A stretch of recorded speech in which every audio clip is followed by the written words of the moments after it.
Olá, pessoal do Direito Civil, mais uma vez comigo, professora Daniela Matar. Hoje nós vamos trocar uma ideia acerca dos regimes de bens. Bom, o que eu tenho para falar para vocês? Primeira coisa é a gente fazer a leitura do artigo 1639 do Código Civil. Por quê?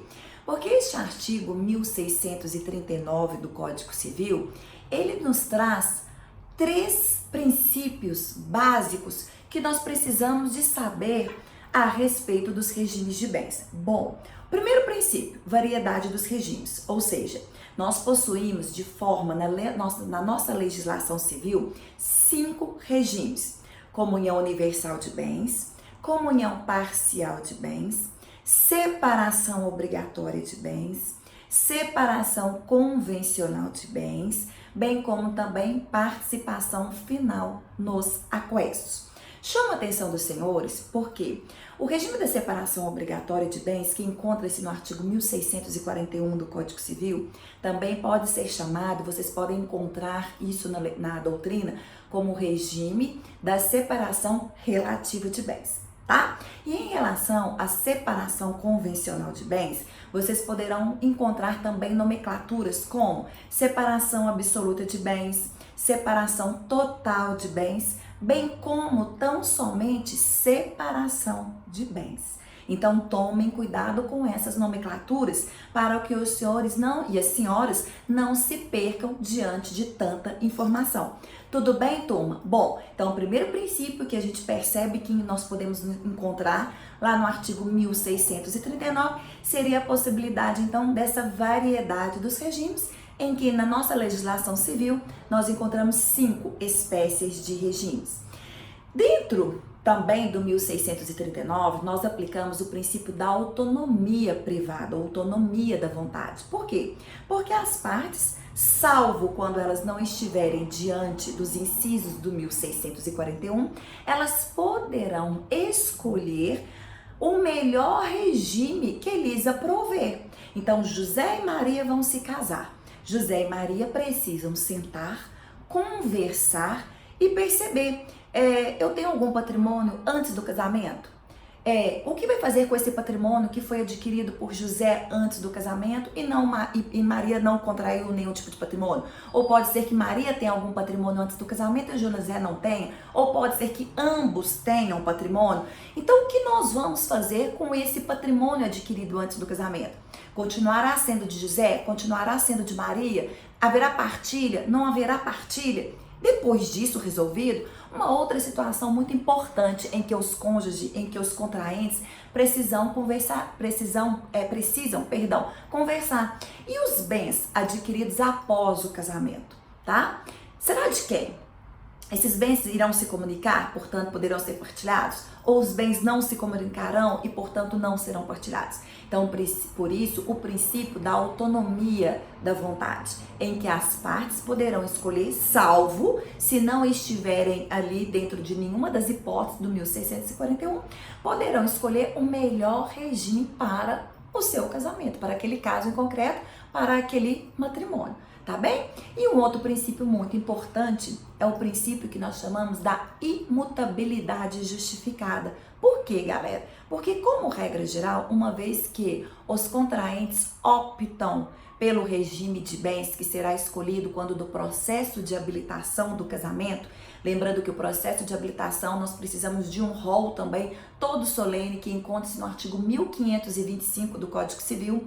Se você já esqueceu, vá lá na minha playlist, no meu canal, no YouTube, Prof. Daniela Matar, do casamento. Assista essa aula que vocês vão entender tudo muito bem, tá?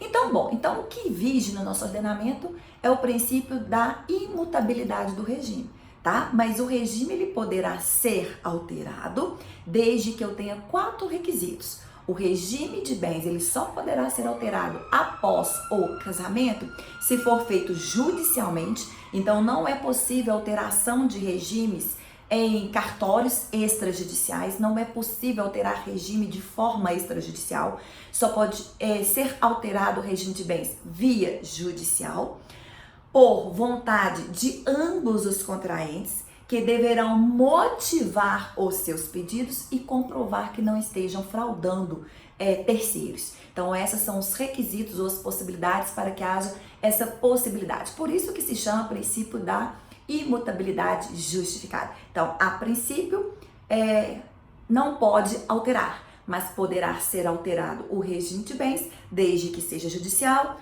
com vontade de ambos os contraentes, com pedido motivado e justificado, portanto, ao Poder Judiciário, bem como também que não venha fraudar terceiros. Então, isso tudo que nós acabamos de falar encontra-se no artigo 1639 e parágrafos do mesmo artigo.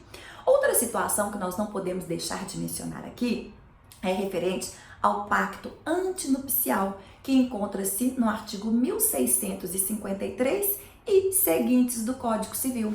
O pacto antinupcial, ele é solene, ele é formal, ele só pode ser feito através de escritura pública via extrajudicial no cartório de notas, tá?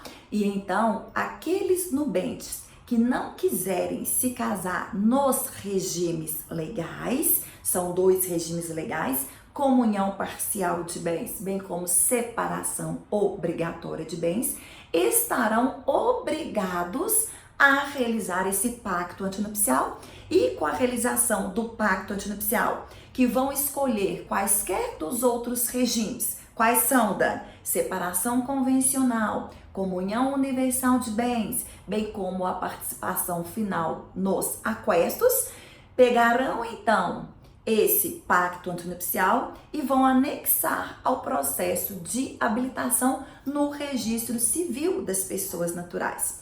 Então, galera, nós temos, dentre todos esses regimes, o que a lei prevê como sendo os regimes legais, que é o regime da separação obrigatória de bens. Por quê, Dani? Porque o regime da separação obrigatória de bens, que encontra-se no rol do 1641, não dá a chance com que as pessoas escolham os outros regimes. Por quê? Porque aqueles que possuem maiores de 70 anos, eles são obrigados a casar no regime da separação obrigatória. Aqueles que casarem diante de alguma causa suspensivas, e as causas suspensivas encontram-se no rol do artigo 1523, também não poderão escolher regime de bens. Vão se casar sob o regime da separação obrigatória de bens. E aqueles que casarem diante de suprimento judicial também obrigatoriamente vão se casar no regime da separação obrigatória de bens. Então, se alguém está diante desses três incisos do 1641, não tem a possibilidade de escolher outro regime. Obrigatoriamente vão se casar pelo regime da separação obrigatória de bens. E como é um regime legal, tá, imposto pelo legislador, dispensa-se o pacto antinupcial. Bom, Dani, mas eu não estou diante de nenhuma dessas três hipóteses. Qual regime eu posso escolher? Aí o legislador também te dá uma outra dica. Olha, você deve se casar ou você pode se casar no regime da comunhão parcial de bens. E se você escolher o regime da comunhão parcial de bens, você também está dispensado da realização do pacto antinupcial. Então, o regime da comunhão parcial de bens é um regime supletivo e legal, que ele é utilizado, tá? E que dispensa-se, então, o pacto antinupcial. Olha o que eu estou dizendo aos senhores e prestem muita atenção. No regime da separação obrigatória de bens, bem como no regime da comunhão parcial de bens, o legislador civil dispensou o pacto antinupcial. Isso não significa dizer que, de forma alguma, os contraentes não poderão fazer o pacto antinupcial. Poderão, até porque eles podem prever outras cláusulas contratuais que não estejam nas regras trazidas pelo Código Civil em relação a esses próprios regimes. Tudo bem, turma? Tudo bem? Mas o que a gente também tem a certeza é de que, quando nós estamos diante dos outros regimes, comunhão universal, separação convencional, bem como participação final nos aquestos, este sim, nós somos obrigados à realização do pacto antinupcial. Tá? Então, o pacto nupcial, ele é solene, ele deve ser feito por escritura pública, através do cartório de notas, ele é preliminar e ele também é condicional ao casamento. Então, uma vez não realizado de acordo com as formalidades legais, esse pacto antinupcial ele será nulo e ele será ineficaz se não for realizado o casamento. Tudo bem? Muito bom lembrar também aos senhores que pelo artigo 1657 do Código Civil, para que esse pacto antinupcial possa valer contra terceiros, ele também deve ser registrado no registro de imóveis, outro cartório. Tudo bem, turma? Bom, então diante disso, a gente vai para os regimes de bens. Então eu vou começar a falar sobre o regime da comunhão parcial de bens. Regime da comunhão parcial de bens encontra-se no artigo 1658, 1659, 1660 e seguintes, mas esses 3 artigos que eu acabei de citar é muito importante. Eu peço que os senhores e senhoras façam a leitura imprescindível desses 3 artigos, tá? E qual que é a regra geral do regime da comunhão parcial de bens? Que todos os bens onerosos adquiridos na constância do casamento, estes bens se comunicam. Dani, bens que se comunicam são bens que são partilhados e os bens que são partilhados são os bens comuns, tá? Então isso significa que todos os bens adquiridos, mesmo que seja em nome só de um dos contraentes, mas foi após, durante o casamento, de forma onerosa, esses bens se comunicam. Significa que no divórcio de José e de Maria, todos esses bens, onerosamente, que eles conseguiram durante o casamento, vão ser partilhados. Eles vão ser meios, 50% para José, 50% para Maria. Tudo bem? Bom, o 1660, ele ainda me traz as outras regras. Além do caput, me dizer, então, que são os bens adquiridos onerosamente durante o casamento, mesmo que seja em nome só de um, que será partilhado, que esses bens serão comunicáveis, nós também temos alguns incisos do 1660 que traz outras hipóteses, tá? Bem como também todos os bens gratuitos, então vindos de doação, herança, bem como os subrogados, que tiver cláusula em proveito do casal. Então, a regra é que os bens gratuitos, mesmo adquirido antes ou durante o casamento, não entra nessa comunhão do regime da comunhão parcial. Mas se esse bem, tá, ele possui uma cláusula de reversão ou de proveito do casal, comunica. Produto de fato eventual. Dani, produto de fato eventual é aquilo que o casal ganha, constitui, tá?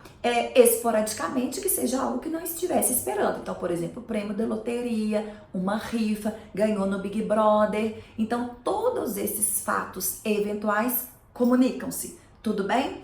E um detalhe muito importante, os frutos dos bens incomunicáveis se comunicam. Então, o fruto do bem incomunicável. Então, uma doação. Maria recebeu de doação uma casa da tia, tá? Durante o casamento. Não se comunica, mas os aluguéis dessa casa se comunicam, porque os frutos dos bens incomunicáveis se comunicam, bem como também as benfeitorias dos bens particulares também se comunicam, tá? Bem como também as obrigações se comunicam. Tudo bem, galera? Bom, esses então são os incisos que estão no 1660 do Código Civil e que está dentro dessa regra geral em relação à comunhão parcial de bens. E a exceção, Dani? Quais serão os bens considerados particulares que não vão se comunicar no regime da comunhão parcial de bens? Então, encontra-se no rol do artigo 1659. Então, são todos os bens vindos de forma gratuita.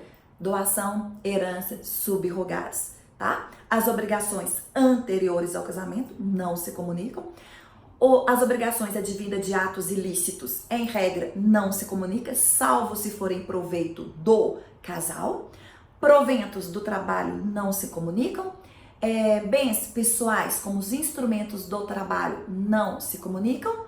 Pensões, meios soldos e montepios também não se comunicam. E aí, galera, eu deixo uma pesquisa para que vocês possam realizar. E o FGTS? José e Maria, então, casados no regime da comunhão parcial de bens.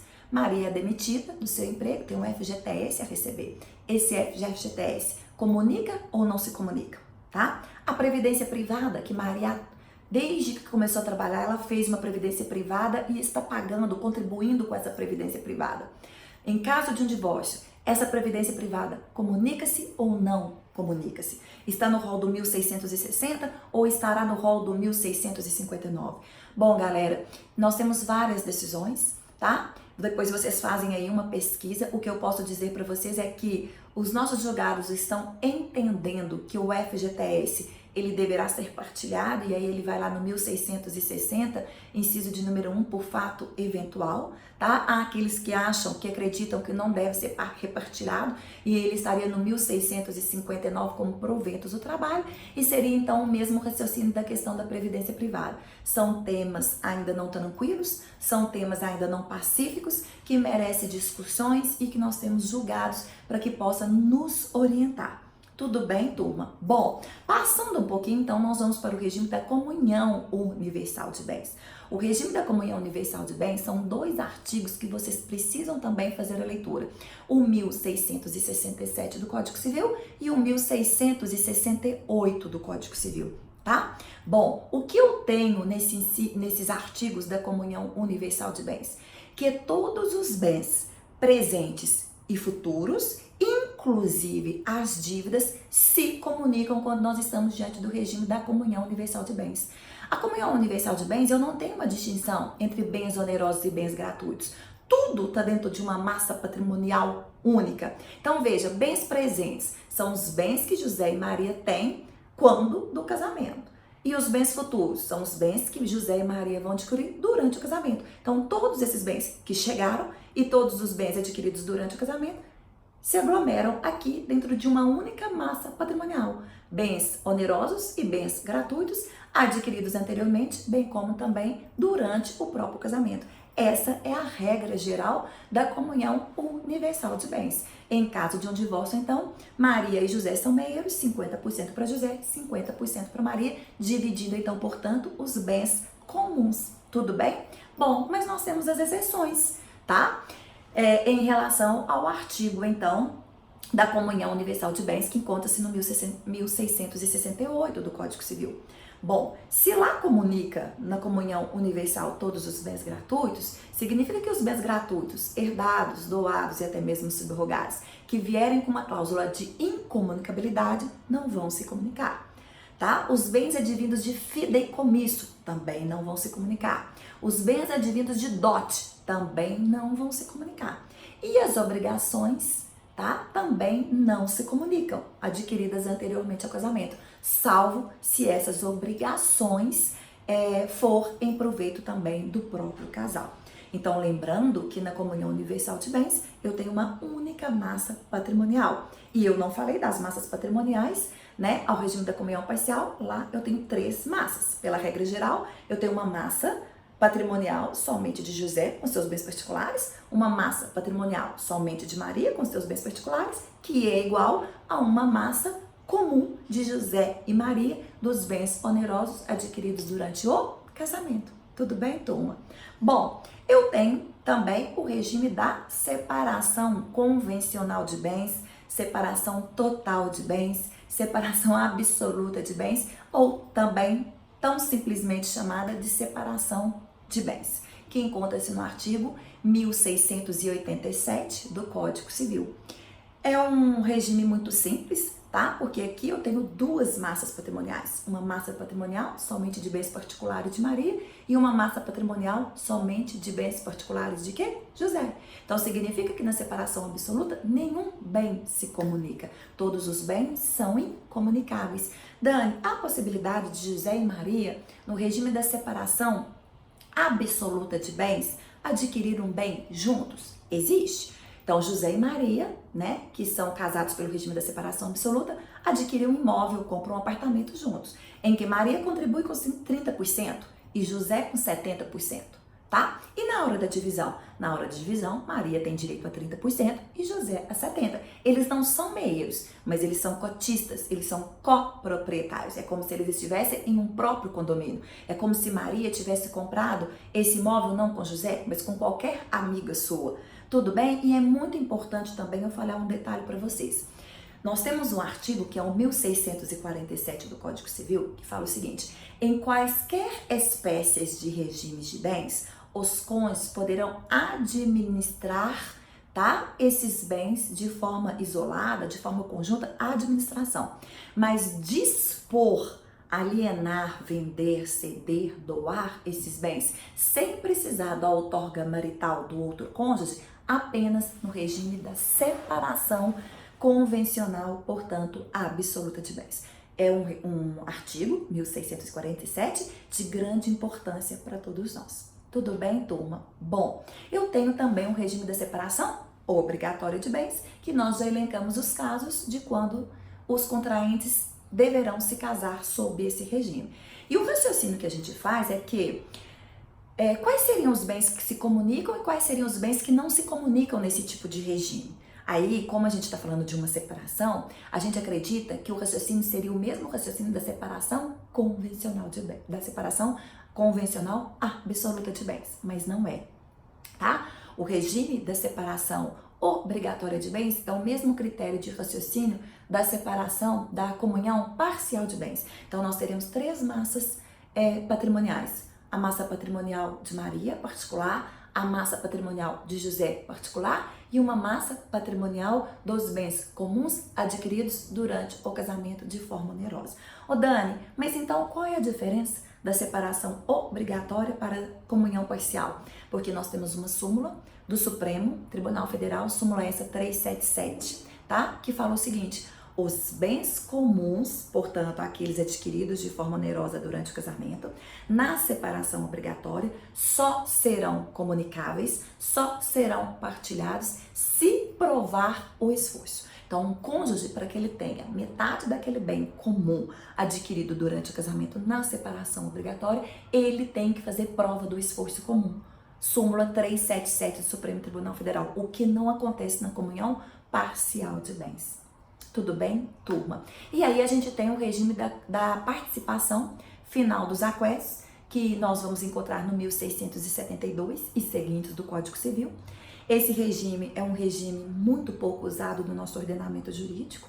Ele mescla, na verdade, dois regimes: o regime da separação absoluta e o regime da comunhão parcial de bens. O que esse regime significa? Que quando os contraentes vão se casar e durante o casamento serão regidos por bens particulares, cada um com seu regime da separação absoluta, aplicando durante o casamento. Contudo, com o divórcio, vão se comunicar os bens onerosos adquiridos durante o casamento. Então, como do divórcio, a gente aplicaria o regime da comunhão parcial de bens. É um regime muito pouco usado. Turma, acredito que eu fiz uma revisão geral com vocês, tá? A respeito dos regimes de bens. Tô gravando esse vídeo para vocês, em especial meus alunos físicos, né? Meus alunos presenciais das faculdades a quais eu leciono aqui em Divinópolis, Minas Gerais, e também a vocês, meus alunos virtuais que me acompanham a cada dia aí no meu canal do YouTube, fazendo com que o meu canal ele sempre está crescendo, sempre crescendo a cada vez mais. Agradeço a todos de coração mesmo. E se você gostou, se esse vídeo é de bom proveito para vocês, curte, tá? Deixa o seu like aí, deixa a sua curtida aí, compartilhe esse vídeo para todos os seus colegas do direito, compartilhe esse vídeo para quem aí vai casar e não tá sabendo como casar e qual regime de bens escolher, e também acessem lá todos os posts que eu faço diariamente sobre direito civil no Instagram, Prof. Daniela Matar. Desejo a vocês todo sucesso jurídico e meu bom dia, minha boa tarde, minha boa noite, minha boa, ótima, excelente madrugada para vocês que nesse momento estejam assistindo esse vídeo. Um super beijo no coração de vocês e sucesso, turma. Um beijo. Fui.